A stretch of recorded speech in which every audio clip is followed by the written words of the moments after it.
قرآن مجید میں وصیت کو قرض سے پہلے پڑھتے ہو۔ امام ترمذی نے بھی کہا کہ عام اہل علم کا اس حدیث پر عمل ہے کہ وصیت پوری کرنے سے پہلے قرض ادا کیا جائے گا۔ سو قرض کا ادا کرنا جو ہے اس کو لازم کہا گیا ہے۔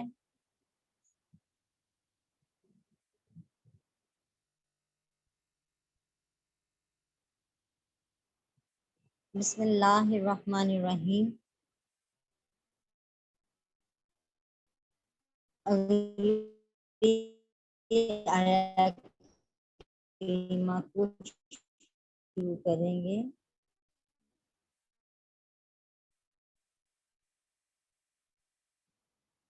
اعوذ باللہ من الشیطان الرجیم، بسم اللہ الرحمن الرحیم۔ وَلَكُمْ نِصْفُ مَا تَرَكَ أَزْوَاجُكُمْ إِن لَّمْ يَكُن لَّهُنَّ وَلَدٌ فَإِن كَانَ لَهُنَّ وَلَدٌ فَلَكُمُ الرُّبُعُ مِمَّا تَرَكْنَ مِن بَعْدِ وَصِيَّةٍ يُوصِينَ بِهَا أَوْ دَيْنٍ وَلَهُنَّ الرُّبُعُ مِمَّا تَرَكْتُمْ إِن لَّمْ يَكُن لَّكُمْ وَلَدٌ فَإِن كَانَ لَكُمْ وَلَدٌ فَلَهُنَّ الثُّمُنُ مِمَّا تَرَكْتُم مِّن بَعْدِ وَصِيَّةٍ تُوصُونَ بِهَا أَوْ دَيْنٍ وَإِن كَانَ رَجُلٌ يُورَثُ كَلَالَةً أَوِ امْرَأَةٌ وَلَهُ أَخٌ أَوْ أُخْتٌ فَلِكُلِّ وَاحِدٍ مِّنْهُمُ السُّدُسُ فَإِن كَانُوا أَكْثَرَ مِن ذَلِكَ فَهُمْ شُرَكَاءُ فِي الثُّلُثِ مِن بَعْدِ وَصِيَّةٍ يُوصَى بِهَا أَوْ دَيْنٍ غَيْرَ مُضَارٍّ وَصِيَّةً مِّنَ اللَّهِ وَاللَّهُ عَلِيمٌ حَلِيمٌ۔ اور لا واسطے تمہارے اور تم مردوں کے لیے نصف آدھا حصہ ہے ما ترا کا ازواجکم جو تمہاری بیویاں چھوڑ جائیں،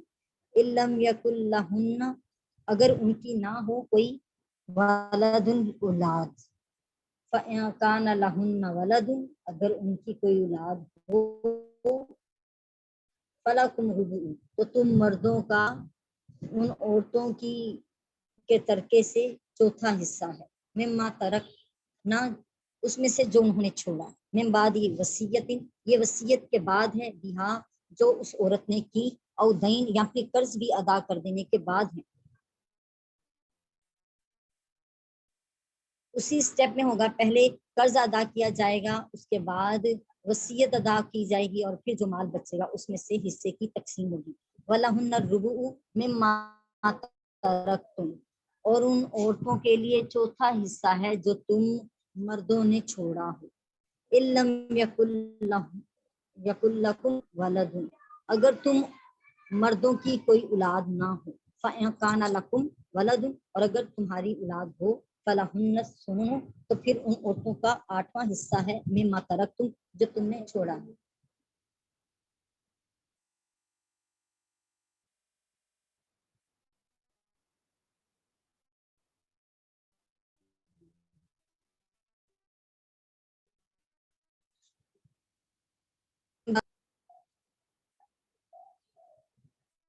یہ اس کے بعد ہے جو تم نے وصیت کی ہو،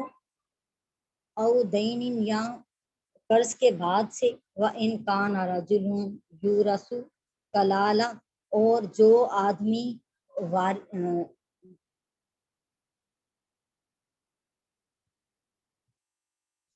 کلالہ ہو، او امراتن یا عورت کلالہ ہو، وَلَهُ أَخٌ او اختن اور اس کا کوئی ایک بھائی یا ایک بہن ہو، فَلِكُلِّ وَاحِدٍ مِّنْهُمَا سُدُسٌ تو ان میں سے ہر ایک کے لیے چھٹا حصہ ہے، فَإِن كَانُوا أَكْثَرَ مِن ذَلِكَ فَهُمْ شُرَكَاءُ پس اگر ان کے زیادہ حصے دار ہوں یعنی زیادہ بہن بھائی ہوں تو پھر تہائی حصے میں سے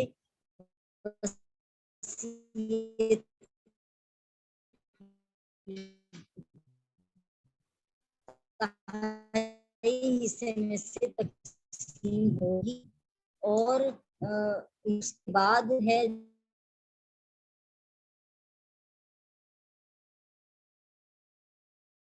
وصیت تن من اللہ، اس وصیت پر کوئی تکلیف نہ دی جائے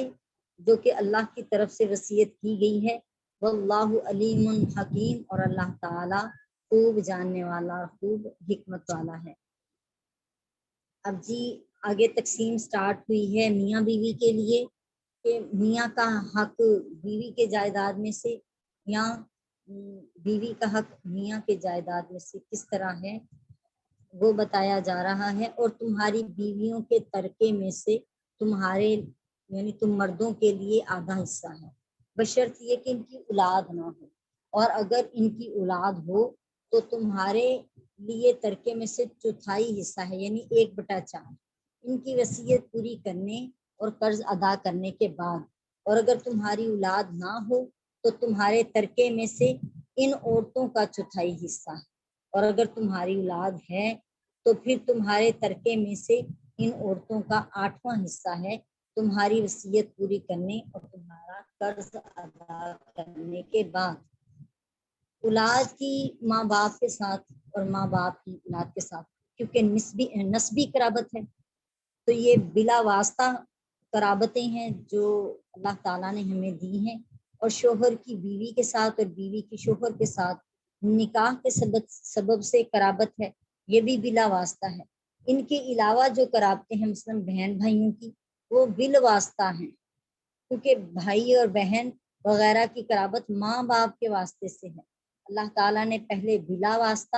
قرابت داروں کے احکام وراثت بیان کیے، اس کے بعد بال واسطہ قرابت داروں کے احکام بیان فرمائے، اور بلا واسطہ قرابت میں نسبی قرابت سببی قرابت سے قوی ہے، اس لیے پہلے نسبی قرابت داروں میں اولاد اور ماں باپ کے حصے مقرر فرما دیے، اس کے بعد سببی قرابت میں شوہر اور بیوی کے حصے بیان کیے ہیں۔ یہ نہایت عمدہ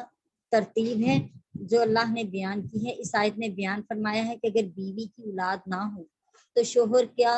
بیوی کی جو جائیداد ہے اس میں سے آدھا حصہ ہے، اور اگر اولاد ہو تو اس کا حصہ چوتھائی ہے۔ اگر شوہر کی اولاد نہ ہو تو بیوی کا حصہ شوہر کی ترکے میں سے چوتھا حصہ ہے، اور اگر